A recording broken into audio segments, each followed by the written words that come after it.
Vamos a empezar a hablar de inmigración en Estados Unidos. Hoy amanecimos con la noticia de que un grupo bipartidista del Senado de Estados Unidos ha lanzado una propuesta para reformar el sistema migratorio de Estados Unidos. La propuesta incluye, entre otras cosas, un camino a la ciudadanía para más de 11 millones de indocumentados que viven en este momento en el país. José Jaime, esta es un avance bipartidista. Los republicanos finalmente se dieron cuenta que tenían que contar con los hispanos a manera electoral. Bueno, yo creo que sin duda alguna sí constituye un avance. Ahora vamos a ver en qué consiste ese avance. Yo creo que yo esta mañana estaba, después de leer un poco más o menos cuáles son los detalles nuevos de esta iniciativa que han conseguido conciliar en el Senado demócratas y republicanos, yo estoy imaginándome a un John McCain subiéndose así, corriendo sobre la marcha en el último vagón de un tren, con su maleta llena de contradicciones, porque en la última campaña de las primarias que tuvo John McCain y en la última campaña presidencial, McCain fue el que adoptó posiciones más extremas y lo hizo con el fin justamente de no perder su escaño senatorial primero, y fue el que se colocó más del lado de los extremistas para asegurar que los inmigrantes no podían tener esa oportunidad, y al mismo tiempo que lo hizo John McCain, también se sumó a esta posición Lindsey Graham. Yo me recuerdo hace ya un año y medio aproximadamente que yo tuve una conversación con Lindsey Graham, y Graham me dijo: mientras la situación de la violencia persiste en México, no va a ser posible hacer realidad una reforma migratoria. ¿Por qué? Porque no tendremos una frontera segura. Y un año y medio después cambia drásticamente de postura. Lo que se ve aquí entonces es que los republicanos han cambiado de posición, de postura, más que por necesidad. Ya lo decía ayer el senador Robert Menéndez: los demócratas queremos esta reforma migratoria, pero los republicanos la necesitan. Silvia, entre los 8 senadores hay 4 republicanos, entre los cuales está el senador por la Florida, Marco Rubio. ¿Qué espera políticamente Marco Rubio con esta propuesta? Yo creo que es una prueba de fuego para Marco Rubio. Este es otro que, más que subirse al tren, está viendo cómo subirse al tren, porque se tiene que subir, pero en qué asiento se ubica. Y si ven, es impresionante cómo va hablando Marco Rubio, que obviamente es un defensor de este tema, pero al mismo tiempo dice: sí, lo defendemos, pero tiene que haber mucho rigor en los controles de la frontera. O sea, trata de un paso adelante. Esto es una cumbia, un paso para adelante, un paso para atrás. O sea, están bailando esta danza, que además es, yo creo que hay un link. Yo me lo imagino, así como Jaime se imagina la subida al tren, yo me imagino un link entre estos debates y estas posiciones, y los retiros que están y las revisiones que están empezando a hacer los republicanos. Creo que están empezando a ver que hay otro país y que necesitan adaptarse. Como dijo Menéndez, esto los republicanos lo necesitan porque no hay latino que los vote. Sí. McCain se ha subido y se ha bajado de este tren cantidad de veces. Recordemos que uno de los proyectos de reforma migratoria que logró avanzar más se llamaba precisamente McCain-Kennedy, sí, porque él era el coautor de esa propuesta.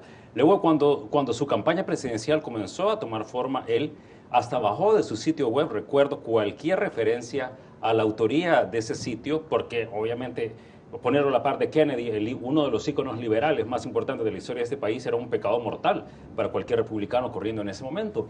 Ayer el senador McCain estuvo en un programa de televisión y decía: es que es una cuestión de mera supervivencia, no nos va a votar nadie en el futuro. Para el senador Marco Rubio es obviamente la oportunidad de finalmente poner un pie en el Senado, de decir: acá estoy, soy un senador importante, aparte de ser una cara bonita, aparte de tener una historia familiar que me puede de alguna manera pues colocar con una parte del voto hispano en la Florida únicamente, y eso fue clarísimo en las elecciones pasadas. Él fue capaz de alguna manera de traer un poco del voto hispano en la Florida. A nivel nacional fue totalmente inefectiva la campaña que hizo en nombre de Mitt Romney. De ahí que en este punto los republicanos no han tenido más que ceder.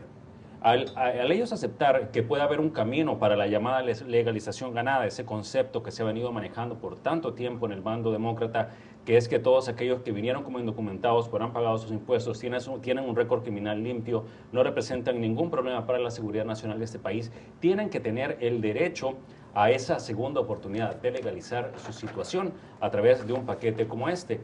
Obviamente ellos lo van a estar anunciando ahora Mañana el presidente Barack Obama va a tener el primer gran discurso de su ¿Usted segundo viaja a Las mandato. Vegas esta misma noche? ¿Será que se le adelantó el Senado a la propuesta de Obama? Sí, hay una carrera acá por ver quién llega. Es increíble, ¿eh? Hasta hace 2 meses de esto no se podía hablar, porque estábamos en elecciones, y ahora están corriendo a ver quién habla más Se rápido. espera que mañana en la tarde haga el presidente Obama. La elección electoral no hay una cosa que pueda hacer mover más a un congresista o a un senador que una elección que una derrota. Una derrota. De ahí que este pacto se está cocinando desde hace, incluso antes de las elecciones. Pasa que estaba toda esta gente trabajando con un bajísimo perfil, sobre todo los republicanos, porque cualquier reconocimiento público de que esto estaba sucediendo tras bambalinas, obviamente iba a descarrilar los esfuerzos. Tomemos en cuenta que no podían desmentir o hablar en contra de la política oficial que tenía entonces su entonces candidato presidencial, quien dijo que ni siquiera iba a firmar como ley el DREAM Act, que es un remedio de lo que puede ser esta reforma migratoria integral a un nivel mucho más amplio. A mí, Moni, lo que me preocupa de esta nueva iniciativa, por los elementos que veo que han incorporado, es que se ha impuesto, por lo visto, la postura de Marco Rubio en el sentido de que aquellos que quieran aspirar a la legalización tienen que primero aplicar por una visa no inmigrante. Es un estatus temporal y van a tener que colocarse al final de la hilera, ¿no? A mí me preocupa este elemento y aunque estamos todavía en una fase de tanteo, yo recuerdo bien que en el 2007, cuando ya estaba todo cocinado, yo me recuerdo muy bien que los activistas y los líderes que pelearon y empujaron mucho por una iniciativa de reforma migratoria, estuvieron a punto también de boicotearla porque consideraron que las condiciones que exigían eran realmente draconianas, muy drásticas, y yo sospecho que va a pasar esto. Y lo irónico de esta historia sería que los demócratas y los republicanos se pongan por primera vez de acuerdo, pero entre las bases comience la batalla para ver de qué manera se cambian algunos puntos que ya han llegado a consenso en el Senado.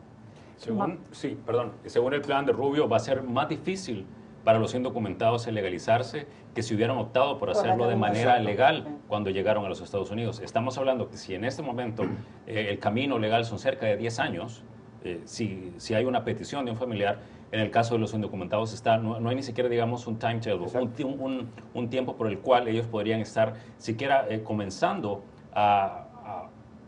a pensar que su situación va a ser finalmente decidida. Obviamente yo creo que tomando en cuenta los precedentes, tanto de las acciones ejecutivas que ha tomado el presidente, podría verse, por ejemplo, algo como que ellos puedan tener un permiso de trabajo temporal en el momento en que se registren en este proceso. Yo creo que va a haber que abrir una rama completamente nueva del Servicio de Inmigración y Ciudadanía para atender a 11 millones de personas, que comiencen todo ese registro de antecedentes penales, de antecedentes fiscales, si han pagado sus impuestos, si estas personas no representan ningún peligro de seguridad.